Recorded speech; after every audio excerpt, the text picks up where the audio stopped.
Go ahead. Wilma, go ahead. Yes, nakakakilig talaga kasi like kagaya kami, yung mga partner, so may mga moment talaga na parang, ay, nakakakilig. Parang feeling ko nga nung mga nagsushoot kami, feeling ko 35 pa lang ako. Ilan ka na ba ngayon? 36. Ayun na nga.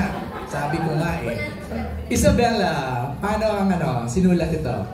As Patrick said po, parang super duper enjoy. Parang at first, medyo kinakabahan pa ako kasi parang hindi naman ako natural lover girl. Pero because of the script, parang kailangan mo talaga ilabas kasi kilig talaga siya.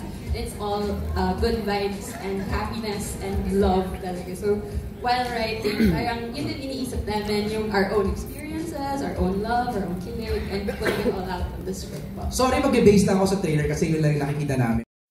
Haligi to. Institution yan. Institution. Okay. Isabella, may question dito for you from Jeff also. And Patrick, baka papanood natin to ulit. Alam mo yan, we'll look back at the kilig na binigay ni Kim and Pao for this movie. Di ba?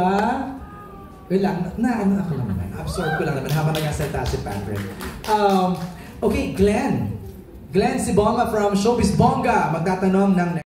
nakikita mo bang in love ngayon si Paolo? Todo na yun. Sa totoo lang, napakalaking bagay sa akin ito kasi matagal din kami hindi nagkita, nagkatrabaho ni Pao at parang tao pa iniisip ko na sana magkaroon ng pagkakataon naman na masuportahan ko naman yung aking kaibigan sa pelikula. Maraming salamat sa mga boss naging totoo, di ba? Kay Direk, napagbigyan ako ng pagkakataon na mapasama rito.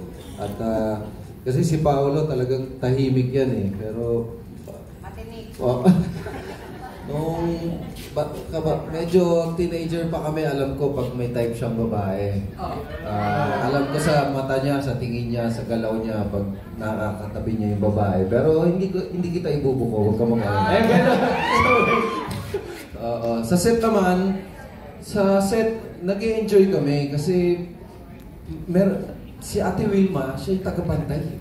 Siya yung, eto na, magkatabi na sila. Yan na, na natin, guluhin na natin. Ate Wilma, unahan mo na. Kasi baka pag kami ng gulo, magalit sa amin. Pero pag ikaw, Ate Wilma, talagang magtatawanan lahat, cool lahat, mag-i-enjoy lahat. Hindi nyo alam kasi may insider ako dyan. Usap na kami ni Wilma dyan eh. Pero isa lang ang masasabi ko, kahit kami mga cast dito, para sa amin totoo yung nangyayari.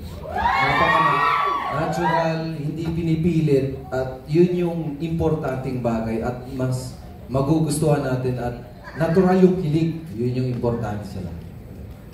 Yeah, thank you very much. Thank you, Glenn. Most of us, parang first time na magka-work together, correct? Pero yung relasyon namin talaga, may kita nyo on-screen na parang, ang tagal na magkasama. Ganun yung vibe namin, nagkasundo talaga kami lahat, nag-click kami. Napansin ko yun, pumunta ako ng set, para lang kayong magkakabarkada. Actually, may kami doon. Sige ko na rin, may mga approved questions sila ngayong gabi. Lahat po ng mga gusto niyo itanong na hindi na-approve, tinatanong niya ni Ate Wilma. Ay, totoo? Pag kami lang. Taga-stroke talaga yan sa Ate Wilma. So may press ko nagaganap pala sa set. Pag kami lang, lahat ng mga gusto nila itanong, tinatanong niya ni Ate Wilma. Can you confirm that? Totoo ba yun, Kim? Tinatanong ni Wilma, Paul? Marami kasi siyang tanong. Alam mo namang ano na to sa sibilisasyon ng showbiz, haligi. Parang isa siya sa mga haligi ng mga showbiz industry. Grabe naman, nagmamarites lang. Pero go ahead. Yung kagandahan dahil nag-bonding kami, nag-blend kami well, ang ganda na meron kang cast na talaga sumusuporta sa napaka-husay na love team na to. Natin kung love team na talaga to. Alam nyo naman, yun natin. Maganda yung vibe eh. Ang ganda ng vibe ng cast. Sabi mo nga sa akin, Wilma, di ba? Spluk. Diagma sa promo, spluk kung spluk. Di ba? Ay, kaya nga sinabihan ako ngayon eh. Huwag ka ba yung salita?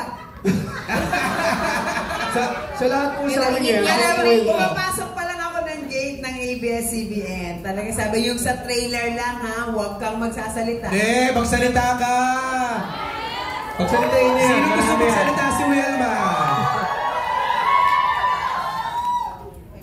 Taray, pa-sweet! Dapat pala tinagalan ko pa to doon sa salon mo eh. Tinagalan ko pa magpula ng buhok ah. Okay, Thank you, Mix, for answering that. Karina, ang next question ni Cinema Bravo.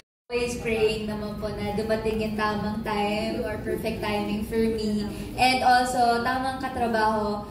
And yun nga, pinag-uusapan namin actually kanina lang sa dressing room before kami bumaba dito. Sabi nila directly, Ate Loves, na we will pray, hopefully, na that time will come, syempre. And I'm so happy na I get to witness Kim Pao also as well. Syempre, as an inspiration and a stepping stone na rin towards that dream. Oh, wait.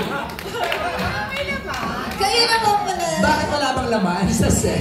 Sa set kasi paminsan medyo lumulutang na po yung brains ko. Pero ayan nga. Kasi sobrang happy po talaga sa set namin.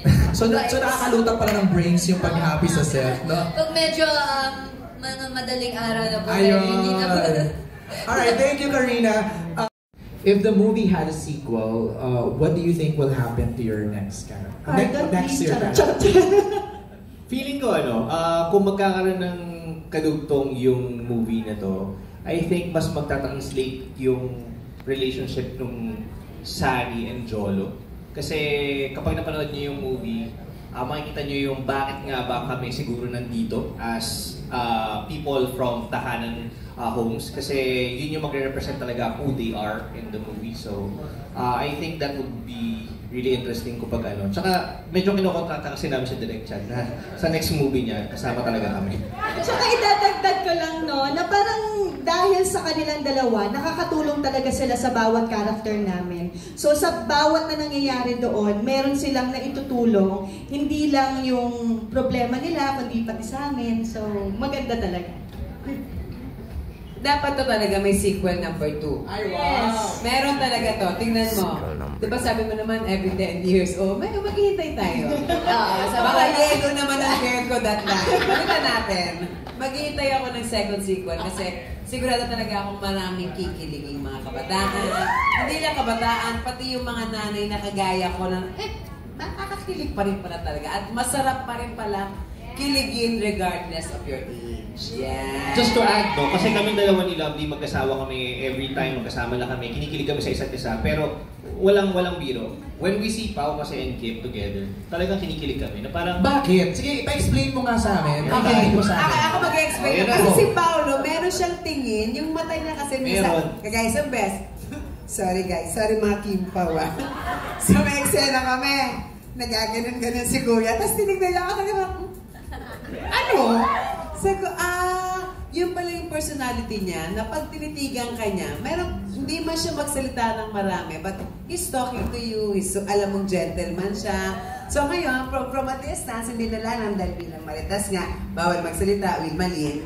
Tinitingnan ko silang dalawa, very fair sa mga ate, hindi makatagal pag nagtitigan ni Kuya. In fairness naman kay Kuya, yung mata niya says it all. At rin po namin dito lang.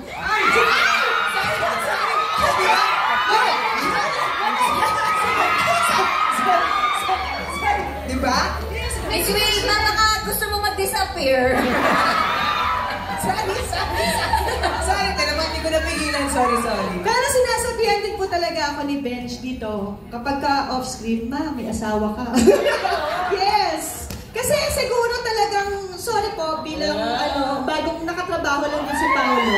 Di ba kasi talaga yung nagtitig ni Pao Ay! Tingnan mo, di ba?